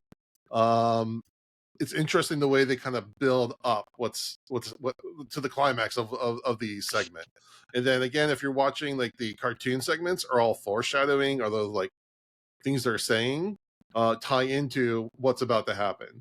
And then it gets silly. I'll totally cop to that. But again, I'd rather have silly practical effects than what they probably, some CG augmented Yeah. or whatever. I mean, I I think think they were a little better. That's all. Yeah, but Oh, yeah. Jason, No, I think it's you, like I better, think you're but- right, Jason. That probably Spielberg and Dante thought, it's a perfect story, it's a perfect episode. Let's go in a completely different direction. I mean, I just wish it wasn't that Why direction. that one? It's like, Well- and replacing cartoon land with the cornfield also just is terrible to me. And like I said, there's Cornfield is so scary because you don't know what it is. Yeah, of What is it? course. mean to be Yeah. as a cornfield? Yes, It and when he terrifying. says when he describes the little monster that he created, like all of Yeah. that. Now I know that you can't do that anymore. You have to show everything. yeah. But now, what I want to know, Jason, is has your wife seen the original? No, she's Since- never seen anything. That's She's what you got to do. Yeah. Right. Yeah. So now I want to show her that. Yeah. But, Yeah. 'Cause but it's- it was yeah. interesting the fact that they were taking a new character and bringing that character into the situation was Yeah, an and- interesting way to do it, I thought. And that's The- why I I- somewhat I enjoyed I like can that. on that. understand bringing a new character in, and I think that's probably a decent impulse for this version of it to have that character as the outsider. I just feel like they neutered Anthony so much. Like Yeah. he was genuinely scary the Yes, first time. Yes. Terrifying. Like because he has no conscience. He's a kid, and who knows what he's going to do. Yeah. Yeah. He's not doing yeah. wacky things. He's not doing fun things. He's doing whatever his mind comes up Yeah. with at that moment. Yeah. If I make you mad, I will destroy you. Right. If I, want to play, I'll make something horrible and then I'll murder it in front of you. Like it's a kid with no conscience. And Yeah. that's what's so scary Yeah. about him. At the end, I don't need him to like have a moment where he's making flowers appear. Like Yeah. Anthony wouldn't have done that in the first movie. Right. He might have made flowers appear, but it's because he wanted to, not because he was trying to make somebody else Yeah. happy. Right. I want the right. sequel. I want the sequel where 1 month later, and just like he's wearing her skin, and it's he's just that lasted for like a minute. Well, I think they did. They brought the Twilight Zone back in the '80s, and then they brought it back again. And I think there was an actual sequel to "It's a Good Life" with Billy Mooney playing Anthony growing up, Yeah. and there was like a young girl who had his power. I've Right. never seen it, Interesting. but I think there was. Yeah, but It is available online. I watched it after we did the oh, list. okay, Any good? It was all right. okay, yeah, I have to It's check it better out. than Yeah. this. And Yeah, I think. yes, it's like you said, it's fun to see Kevin McCarthy and William Shallard playing having fun in the parts. But I mean, look at the acting in the original episode. Cloris Leachman and Oh my everybody, God. they're Yeah. so. And the guy who gets drunk and turns into the Jack Oh in the my Box, God. it's so good. It's oh my The god. scene, Weird, the scene too. where he gets drunk Yeah. and and and Anthony's dad is playing the piano and Yeah. just trying to like keep it together Oh. and just keeps playing, and that scene has so much tension that, like, I don't know how many times I've watched that episode. It is still chilling to this day. It's incredible. And it just shows you that, like, how much money you throw at something, or all these special effects does not substitute good storytelling. It's like, True. Yeah. it's just, there's no comparison. It's a shame. It's the farthest away from, this segment to me is the farthest away from any of this other segments as far as the original episode. It's like, wow, what did you guys do? Big mistake. Yeah, the original had so much dread and anxiety into it. And this one, I felt like the family was almost there for laughs. Oh, it was definitely played yes, big time. Camping. And then even if when they showed the rabbit coming into the hat, the demon rabbit, all I could think about, it'd been so much more effective is if they went back to the original episode and just showed it as like a gigantic, scary shadow on the wall. Making When those monsters started appearing, I had the same sinking feeling I got when the aliens showed up in Explorers. I was just thinking that, Shawn. It was that Dante's period in his career. Like, let's make everything silly and wacky, a live action cartoon. Like, no, let's not. No. It took all the subtlety out of the original and just kind of hit you in the face with everything, and it just doesn't really work. Yeah. And I'm a fan of Joe Dante. I like the wacky scenes in Gremlins, even Gremlins 2. I love the wackiness of Gremlins because that's the right environment for it. Yes, that wackiness. The bar scene in Gremlins. Yeah. What's up? That wackiness does not belong in this episode. It doesn't. No. This is the scene that makes, or this is the segment that makes me wonder who the audience really was for this. Yeah. Because it's a weirdly, like, the first segment is about racism and has lots of racial slurs. The second one is about old people and it's super schmaltzy. And then we got this wacky cartoon, like. Yeah, it's all something over for the place. everyone. It's for, like. But I mean, this segment, like, my kids enjoyed it way more than I did because it's really made for kids. Yeah. Like, this is Joe Dante making a little kids show. That's a good way to put it. Little kids, yes. Yeah. Yeah. I do want to shout out again Kathleen Quinlan. Quinlan. Who played Helen. She's good in it. She's quite good. Yeah, she is. I always like her. She's always solid. Yeah, she has a great horror resume. First of all, her first role I think was in American Graffiti. Yeah. And then she plays the wife, Tom Hanks's wife in Apollo 13. That's right. And then she was in Event Horizon. Event Horizon is an underrated horror sci-fi movie. I agree with Shawn and you, Jason. I don't know about the other two, but I agree. Okay. It's like the good Hellraiser in space. Mondo? Yeah. I love Event Horizon. So hey, finally. Nice. To top things off, she was in the remake of The Hills Have Eyes. Oh, okay. Oh, yeah. As far as the remake cycle went, that was a pretty decent one. It's okay. Yeah. I have not seen that remake. Okay. The original, the original The Hills Have Eyes, you can't beat when you cast real people who look scary. Yeah. As opposed to putting a bunch of makeup and making them all mutated. Right. I just, Michael Berryman. Michael Berryman made a whole career out of the scary guy. Exactly. A guy I used to work with used to live in Palmdale, California, where they shot a lot of Devil's Rejects. And he was a kid, but he met Michael Berryman at a diner. And they were there. Cool. And he said it was kind of a cool experience because he's kind of looking at this guy because he didn't know who he was. He just knew he looked weird. And Michael Berryman said hi and came over and talked to him and told him about his condition and told him he's an actor. And like, it was just such a cool moment for him to see. Like, he's a great guy. He's a sweetheart. I've heard he's a great guy. You recognize this is a young kid who doesn't mean any harm by it. He's curious. Yeah. And watched him and treated him as such, and a core memory for him to this day. So we met Monster Party. Actually met Michael Berryman at a past Monster Palooza. He's totally a cool guy. Totally. I think I seen walking around there. Yeah. Two quick things I want to tell you about that segment. That also, It's a Good Life. I did like the reference to Willoughby that she makes when she's she was on her. So the idea is that Kathleen Quinlan's character was on her way to Willoughby and stopped off at this diner. So they're both dead? Yeah, maybe they're both dead. Right? But also the Anthony's sister who has her mouth taken away is Sherry Curry from The Runaways. Oh, okay. Wow. Yeah, there you go. I did not know that. Yep. And then, of course, we already talked about Kevin McCarthy, but he was in the original and the remake of Invasion of the Body Snatchers. That's right. That's right. Both great movies. Both great. Both very good, yeah. Yes. All right, Jody, bring us home. All right, our final segment. So this one's directed by George Miller of Mad Max fame, who at the time was like a really small director. Like he was not a big shot like, Spielberg and some of these other guys. So while flying on an airplane, John Valentine is in the bathroom trying to recover from a panic attack because he's terrified of flying. And it's a bad flight. Like, I'm not somebody who enjoys flying. A flight that was this shaky would make me very uncomfortable. I've been on one before that had a lot of rocking. I did not enjoy myself.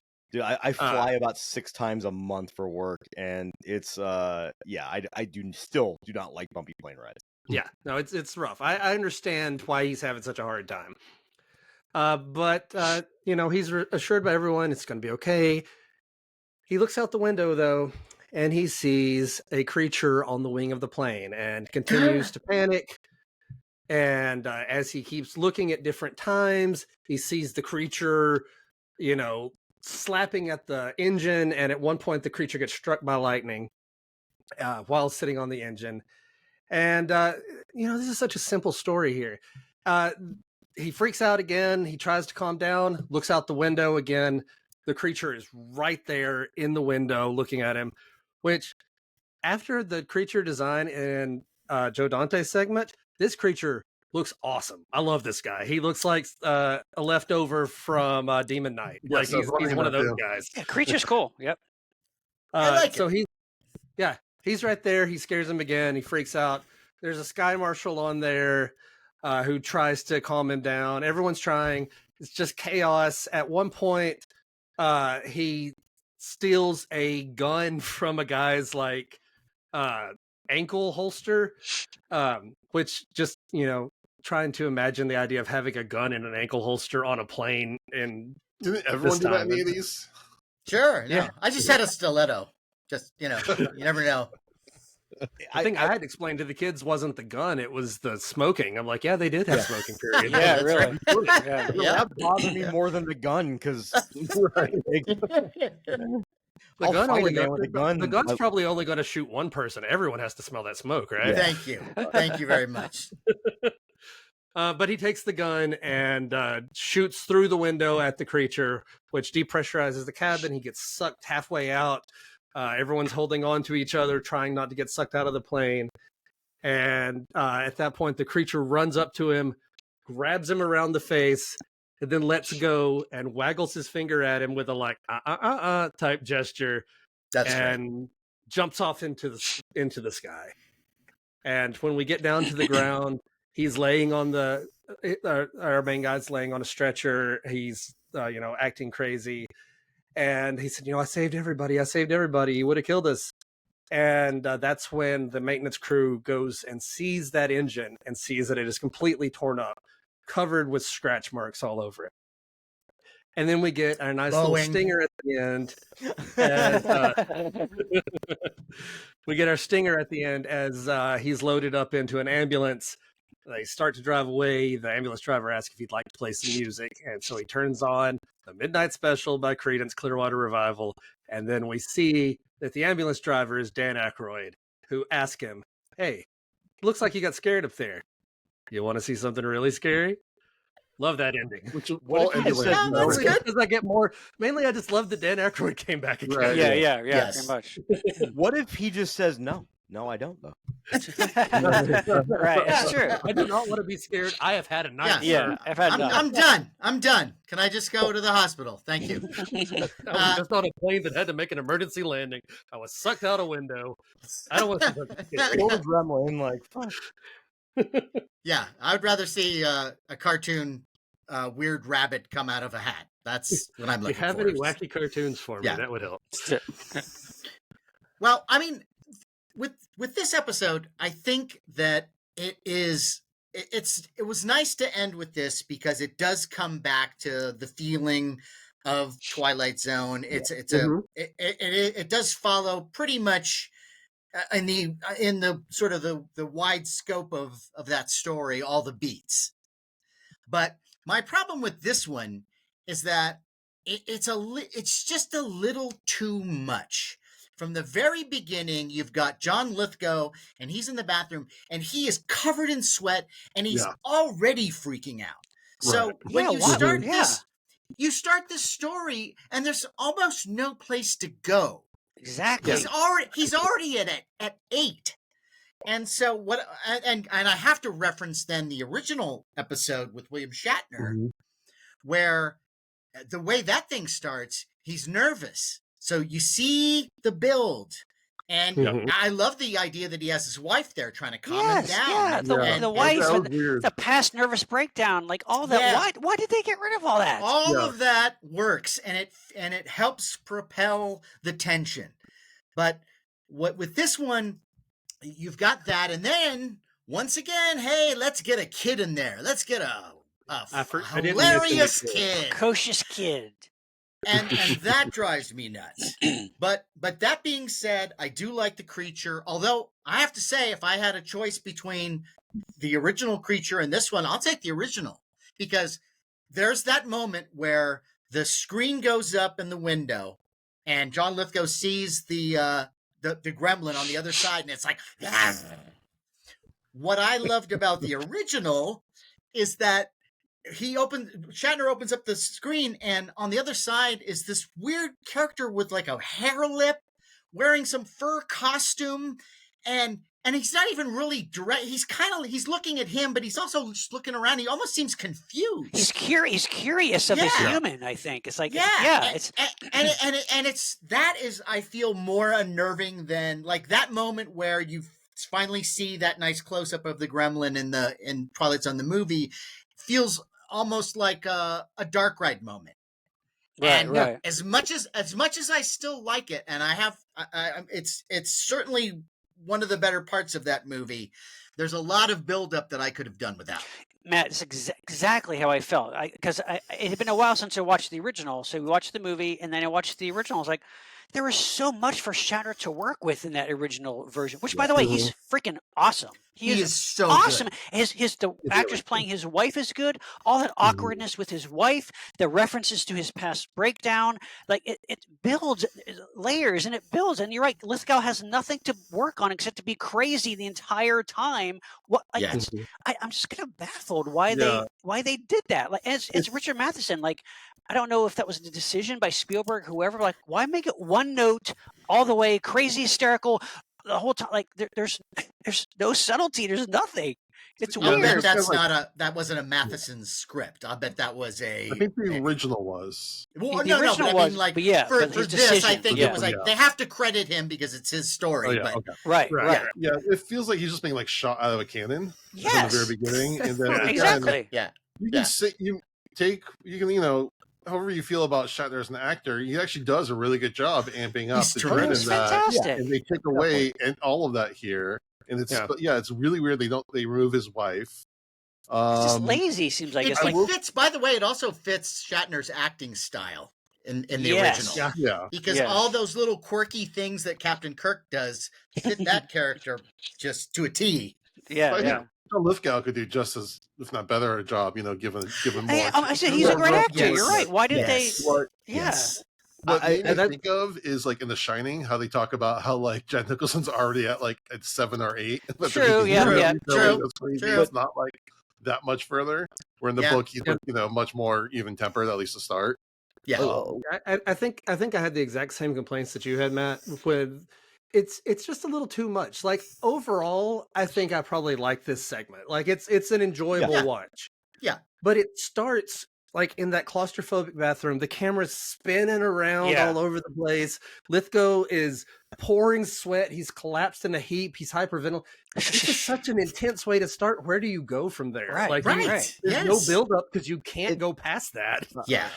I'll defend this a little bit more. It doesn't bother me that much. I've seen people on airplanes have this reaction to I've had turbulence. panic attacks. And I know what they're like. And I do think I understood, because the idea behind it is kind of like, is he really seeing this, or is he making this up in his head because of the trauma he's experiencing being on this terrible plane ride? But I also will say that John Lithgow carries this episode as he's supposed to. And he's so good in this role. Yes. And with a script that may not have been the best. Right. And I would like to see what he did with a better script, because like you said, Jody, and I think you said Matt too, that he could have taken that original script and gone to a million different places with it, because he's a great actor. But I do think if you have a lesser actor in that role, this segment's not going to hit as good as it does. Yeah, 100%. I will say that what's his name? The director. I'm George Miller. He does do a good job with the camera and the action and the frenziness. So it's well directed. Yeah, I will say that. Yes. One other thing is the John Lithgow character is named differently. I don't remember what the original character's name is, but in this one he's named John Valentine. Right. Which is a reference to another Twilight Zone episode where a character is in hell but doesn't know it. Oh, right. Okay. Oh, Mr. Valentine. Yeah. Another one that's great. Yeah, I love that one. So it could be a reference that maybe actually is in hell. Or literally or figuratively. And you know what? I do enjoy the finger wag at the end. Like, I thought that was a beautiful moment. Well, it gives the monster a little personality. Yes. Well, we talked in the It's a Good Life segment about how like they went full wacky.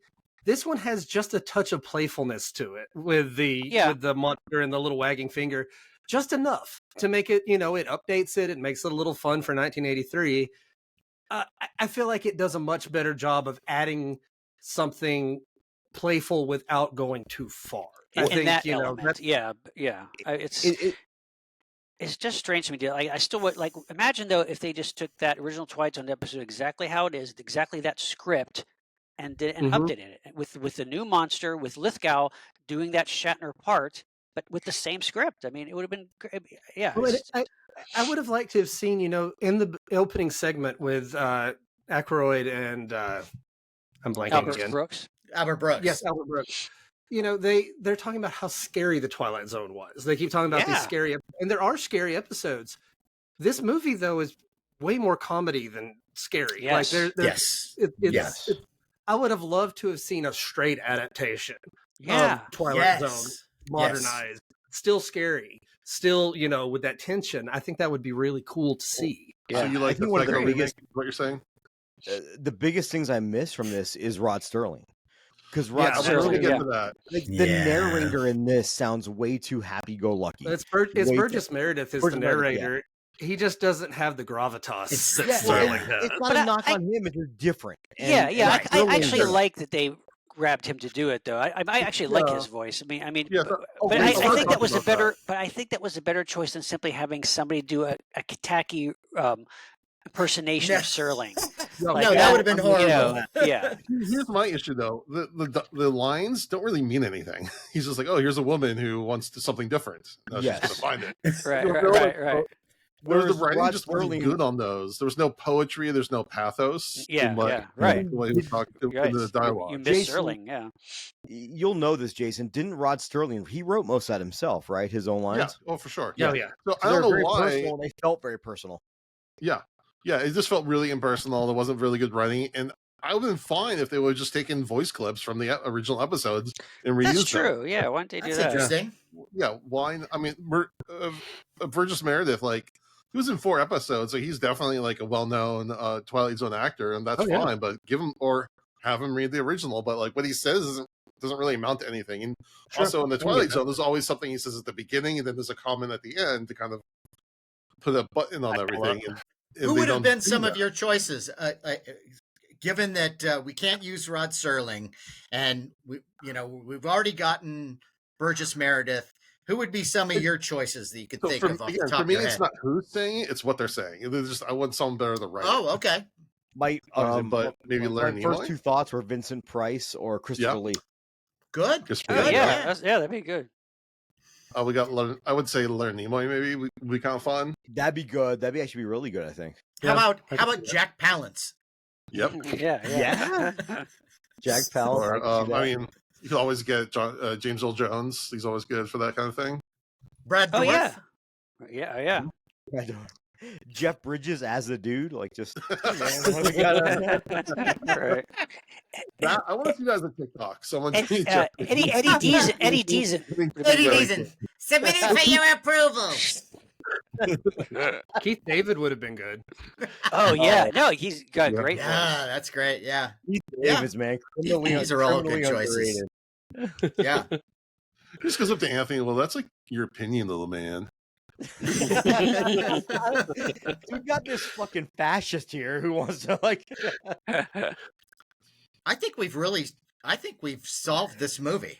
Like, Yeah. really, I think if they would just listen to us, Yeah, they would have had a good movie. You know, when I was reading about too recently, I guess the movie, it wasn't like a huge hit, but it wasn't really a bomb. It did okay, I Yeah. guess. Like it I did mean, probably yeah. a lot because of the morbid curiosity, though, right? Because Yeah. that was all in the news, right? The accident. So I'm sure it was in the news, but it's not like now where it would have been on your phones and Yeah, people were right. commenting about it Yeah, on TikTok, right. on like Instagram or Someone whatever. at So I'm work or curious. at school have told you about it, and you were right, just right. Well, From- I had somehow never heard this story until Shudder came up with the First film? First- Oh yeah, First I watched. film That was a good series. series. Yeah, yeah. Yeah, That's very the good first series. time I'd ever heard this story, though. I didn't know Really? about it. Oh, And wow. it There you go. somehow Yeah, managed to get good and buried over the years, Yeah. I think. There's usually something kind of comes up every couple of years. I find. Every now and then, yeah. Yeah. No, But yes, Yeah. I'm curious if the average person knew about that going in.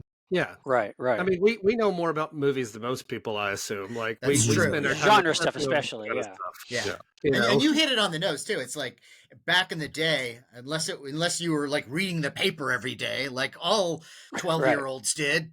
right, right. Yeah. Oh, and Twilight Zone ended in what, like 65, 66? 63. Okay, I think. and was it in syndication at this point on Yeah, TV? I'm Like, sure it was. Oh yeah, Okay. it was everywhere for a long time. Yeah. Okay. Well, I know growing up when I was younger, and granted, I'm the youngest of the dads from the Crypt, just saying. I like to point that out every now and again. I was born in '83 when this movie came out. Oh, wow. Sweet. But like by the time I was like 7, 8, Twilight Zone was everywhere. So I was just Right. wondering though back in '83 if it was. Yeah, actually, Yeah. you bring up a good point because I was born in '81, so I enjoy watching movies around when I was born just to kind of Fuck see your like, old Jason. God damn it. Hey, see, like I what life was like Yeah. what kind of cars did they have. Yeah. Yeah. I graduated in '82. Yeah, Matt and I would be the grandpas of the Crypt right here. There we go. Yeah. If Yeah. you graduate '82, you look amazing for your age. Well, thank you very You much. especially. I do remember that I got into the theater by giving them stamps. They were like war bonds. All Yeah, right, so it was a different time. So to wrap up our review section, we usually go and say what our MVP segment is. So I'll give Matt and Shawn a minute to think about that. Jody, which is your Man. segment MVP? I like how we all Favorite wait to see who segment. goes And first.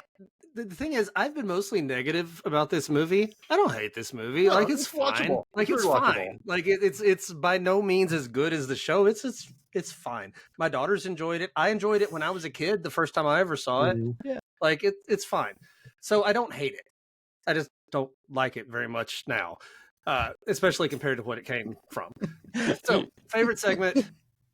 I'm giving all kinds of qualifications before I get to the favorite part. I want to say the best one is Nightmare at 20,000 Feet. All right, Okay. Mondo. The first one's my favorite. I think because Yeah. the weight it has behind it, it's kind of a cool little segment. Again, like Jody, I didn't hate this movie, but I don't think it's going to be a movie I revisit unless I ever have to again. Agreed. All right, Matt. I probably will not watch this movie for another 25 years, and probably it'll be on, and I'll watch it that way, kind of a thing. Yeah. And for me, the MVP, I think it would be the opening. Does Okay. opening count as a segment? Because I'm changing my Yeah, vote. we can do Yeah, it. yeah, yeah. Okay. I knew you were all Opening. picking I mean, it, I do. so- I think of it as its own It's thing. a separate thing. It's a Yeah. separate thing. I'm Okay. cool with that, but Jody, you didn't think of it first. You can't change your mind. Yeah, But it's the best part of it. It really is. it is. You're not wrong. The yeah. best part is genuinely that opening is genuinely enjoyable. Like everything Yes. else I say is fine. I think that's pretty great. It's actually one of my favorite openings in a whole Yeah, movie. it, I'm not gonna lie. leads you to believe that like this is going to be the greatest movie ever. Yes. When the Twilight Zone music hits and the title comes up, Yeah. oh right, Twilight Zone in the movie theaters, yay! And then And now I'm wondering if my enjoyment of the opening segment was because I was amped up expecting a really, really great movie. Because I love that. Well, maybe. All right, sorry. Yeah, I kind of agree with Matt. The opening setting with Dan Aykroyd and Albert Brooks. If I were to say one of the actual story segments, I think Landis's segment with Vic Morrow, just as a whole, works the best as a Twilight Zone story. Yes. And the elements pretty much all gel, unlike all the other elements for me in the other segments. Yeah, I mean, this is still like a B-level anthology movie on the Pantheon. It's not terrible. It's totally watchable. It just feels like lots of missed opportunities. Yeah. But but given the circumstances, I understand why they just were not firing on the cylinders they could have. Kind of like in the level of Cat's Eye. Yeah. You know? Although I like that better. Yeah, I do too. I enjoy that more. But it's on that level kind of. But you're right. It is better. Yeah. Film still. But yeah. I'm still going with A Good Life. I think it was a good twist on it, and until like the end, I mostly like it. And I like the production. I like that they took a big swing. It might not have connected in the end, but I was down for it. So just real fast for the record, this is 60% fresh on Rotten Tomatoes and is a 6.4 on IMDb. Yeah. I'm just saying. Probably about right, I think. Yeah, middle of the road. Yeah.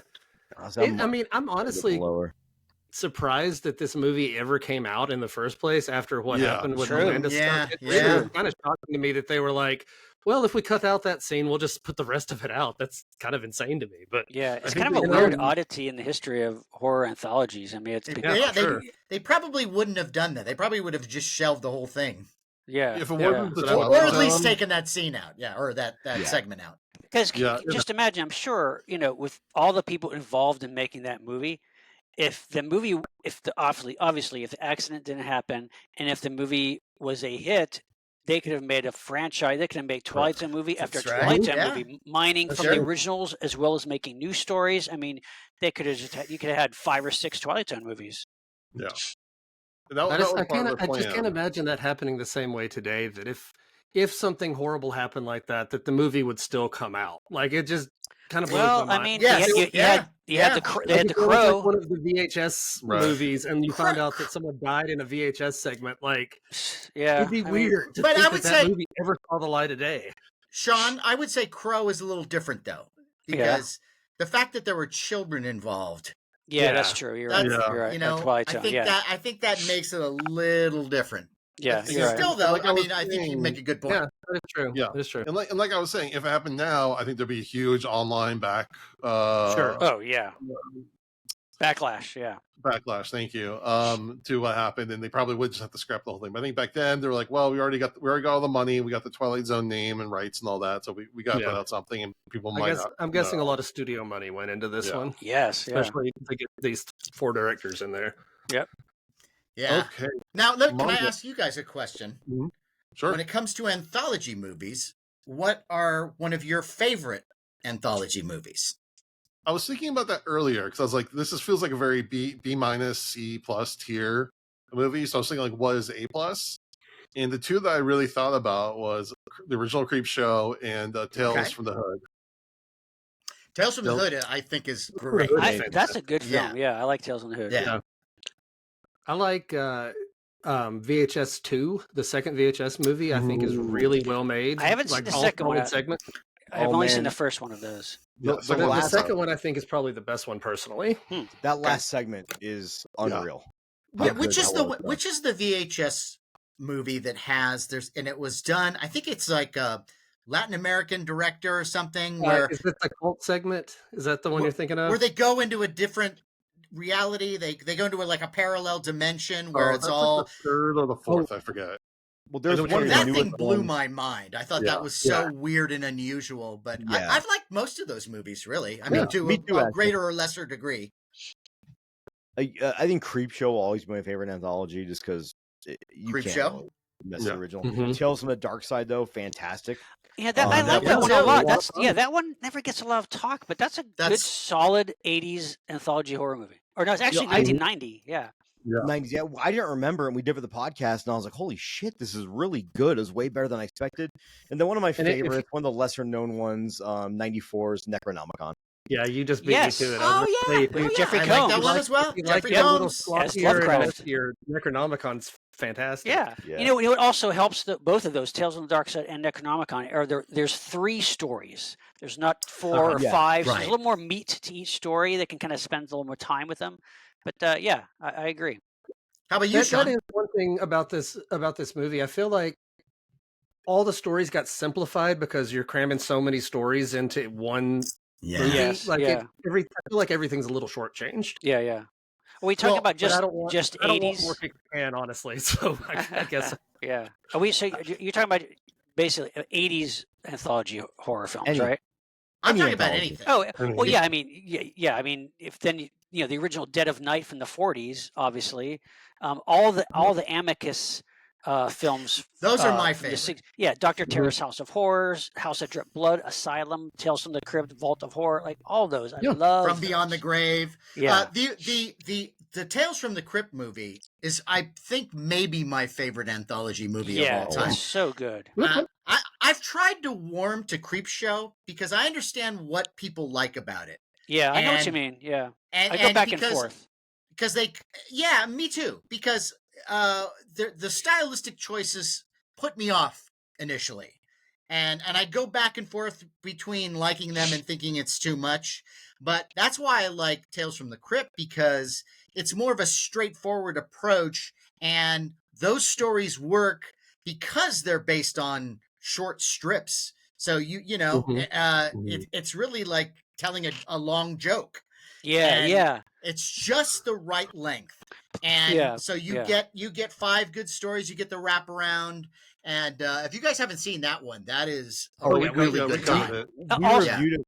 We had Al Katz on the episode, and I think he gave it a. Wow. I think Really? he gave it a 0. Really? Oh, that's a Al shame. man. That's was too too bad. dry. I mean, look, Like, but see, what I liked about them too is that Okay. they're made in the UK. So in all those movies, Amicus films, you have these just great British actors in all of them. Like it's We definitely a acknowledge different that. I think vibe and feel to them, but they're great. Yeah, I think we the were all issue more was. positive on it than Al was. Al Yeah. was not positive on Yeah. it. at all. Interesting. I think his Rob, issue was that it was just too dry for his sense. Yeah. Okay. I It can wasn't. follow.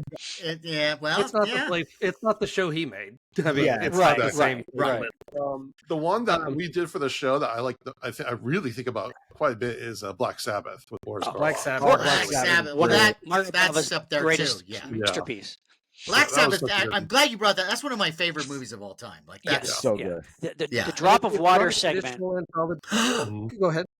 No, I said the drop of water segment with the Yep. Yeah. the witch or whatever the woman. Like, Mm. it's so still to this Ugh. day creepy and unnerving, and it's just great.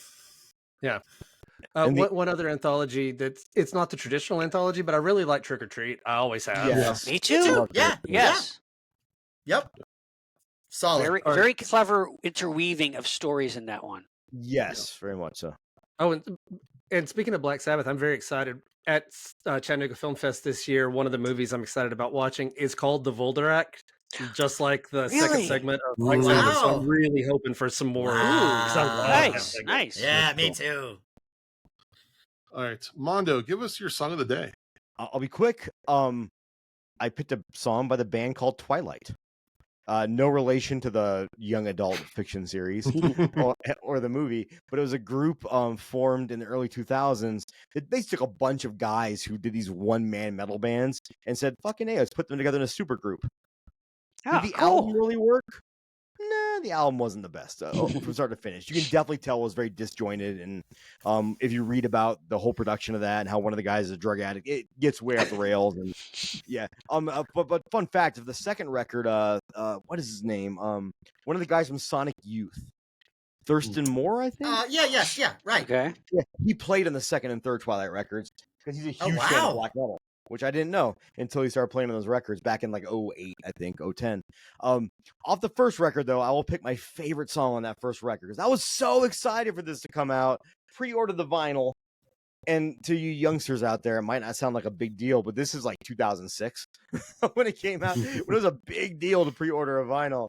And the song I picked off the original record, which is self-titled, is called White Fire Under Black Text, which is a reference to, like, in the Bible, they refer to the blank spaces between words as white fire and the words themselves as black fire.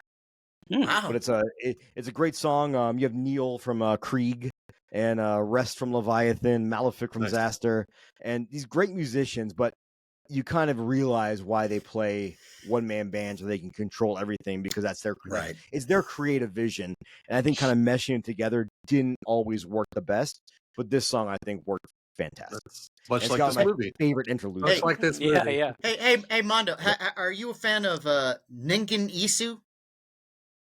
Isu. I've never heard of Ningen it. Isu is a Japanese metal band, and they've been around forever. And they're in their, like, I think right now they're in their 40s or something like that.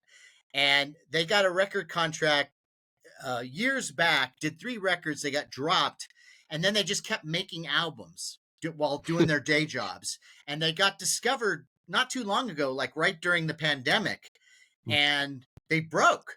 And so it's great. If you go online, they are Cool. so heavy. They got this great Sabbath kind of sound, and they are so great. The guitar work is it's excellent, and it's funny to see, like, one guy looks like a little kind of older man in glasses. There's a bald-headed dude who looks like an evil monk in makeup, and then the drummer looks like he's an Elvis impersonator. It's fantastic. Real fast, I pulled up the Wikipedia, and I'm intrigued. It says they've been noted for their staged personas, with Wajima dressed as a literary master, Suzuki dressing as a Buddhist monk, and Nakajima dressing as a Yakuza-style gangster. That's pretty fucking cool. They're so fucking good. I rarely do I. What's that? How do you spell that? N-I-N-G-E-N N-I-N-G-N-I-N-G-E-N. This is great radio, Jason. Yep. I-S-U. Okay, got it. And that word, and by the way, that stands for human chair. and human chair is a classic Japanese horror story about a guy who has put himself into this chair and gets these thrills of people just sitting on him. I remember there's some anthology movie I saw had that as a segment, and I can't remember what it was now. I have to figure that out. So you'll love these guys. They say under the musical styles that the band's lyrics often reference Japanese classical literature, including authors Itogawa Rampo, who did it's Rampo. Human Chair. Yeah. Wow. So and they love, and of course they're really into Lovecraft. So awesome. Junji Ito did a comic of Human Chair. That's what I was thinking. That's right. Yeah. Cool. Yeah. That's so good. Junji Ito is. Yeah. I love that guy. You had me at Black Sabbath, because that's like, as much as I love extreme metal, that's my favorite band of all time. Nice. You will. I'm telling you, you will love these guys. Oh, I just threw them in my Apple Music playlist. Fantastic. Nice. All right. Before we wrap up, we always ask our guests, we're dads from the Crypt. We always give our world famous dad advice to our listeners. We have a listener in Canada. We have a listener in Australia. World famous. One we have some in Europe. I guess. Yeah. So Matt and Shawn, what advice, about podcasting or going to conventions, would you give our listeners? Or just life advice. We're down for anything. What's the best advice you've ever heard? Don't let your own mind stop you from starting a podcast, because that's what stopped certainly me, and I think maybe even the rest of us, is that you think, oh, it's so hard and there's too many things to deal with, and you procrastinate, and just do it. And you'll be surprised how easy it is and how fun it is. And if you're expecting to make a lot of money, forget it. Right. Do it for the love, and do it for this, because you get to meet a bunch of kindred spirits and laugh and talk about metal and movies. And I mean, come on, that's life at its fullest. And I would say also, just if you're doing a podcast, just be yourself too, because Very good. We've always said that if Matt, myself, Larry, and James, the other two guys in our podcast, if we weren't recording our episodes, if we were together, we would be having these conversations anyway. It really is. It's a great reason to be together and just sharing our love for all this stuff, because we breathe and eat and drink all this stuff. It's like we can't get enough of it, and just so it's a great way to just be around like-minded fans and friends. Well, like you were saying, it's easy to get in your own head and start Yes. thinking like you have to be a certain kind of person to podcast. Right. Yeah. I have to be funny. I have to come up with bits or whatever. You don't have to do any of that. Yeah, just embrace your passion. That's Just- what it is. yeah. Get a Talk mic about and get things on you the air. enjoy and you'll have a good time. Yeah, Yeah. You just need 3 people, 2 people that can carry the podcast, and 1 person that can make sure we don't go off the rails. We're okay. right. Sure, you can all get through that one. Is Jason Well just said. condones us at this point. He's not even... it's funny though, because I used to have the worst fear of public speaking when I was younger. I still do. Really? what I Wow. what I realized is the trick is just to start talking. Don't worry about it. Just start talking. Like every time I start the podcast, I try not to think about it. I just kind of Right. run Just straight go. forward. I Yeah. thought you were going to say picture everybody naked, and that'd just be No, fun. don't do that. I don't know if I want to know that. Mondo, I just think Depends about on the you pretty guest. naked on my free time. I picture them scantily clad. Right.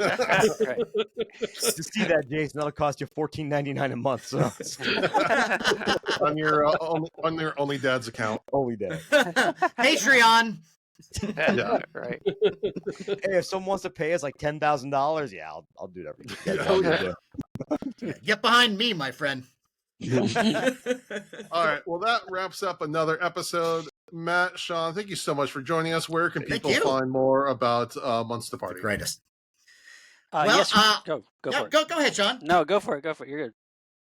I was gonna say, all you got to do is you go to any place that has podcasts. We're on all of them. We're on Spotify. We're on Apple. We're on Stitcher. Anywhere you find good podcasts, we're there. And worst comes to worst, just Google Monster Party Podcast. You'll find us. And it's a great podcast. It's Matt Weinhold, myself, Shawn Sheridan here, Larry Stroth, and James Gonis. And we've been doing this thing for 12 years now. And we still like each other. Yeah, Can you amazing. imagine that? And like every episode, I mean, many of our episodes are 2-3 hours long. That's true. Every episode is a specific kind of subtopic within horror, sci-fi, fantasy. So we cover, I mean, whatever it is that you're into in the genre, I'm sure we've dedicated an episode of it to. And, we have amazing filmmakers and actors and special effects experts, cinema historians. And it's just like hanging out with four of your horror sci-fi buddies, talking about all the stuff we love. That's awesome. Awesome. Sounds like a party. Bing. It is. All right. Well, next week we will be celebrating our 150th episode. Nice. Woo! Special surprise. So special. I don't even know what it is. It's so special that Jason just said, "I have a surprise" to me and Jody, and that was kind of it. So Yeah. Wow. he's working for a surprise. I should He's say. working. Nice.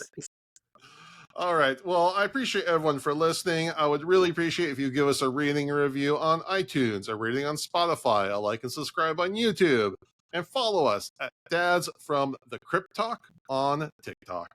And with that, thank you for listening to Dads from the Crypt. Follow Dads from the Crypt on Facebook, Twitter, and Instagram, or I will follow you to the grave. No, seriously, you really should watch. But be careful what you ask for.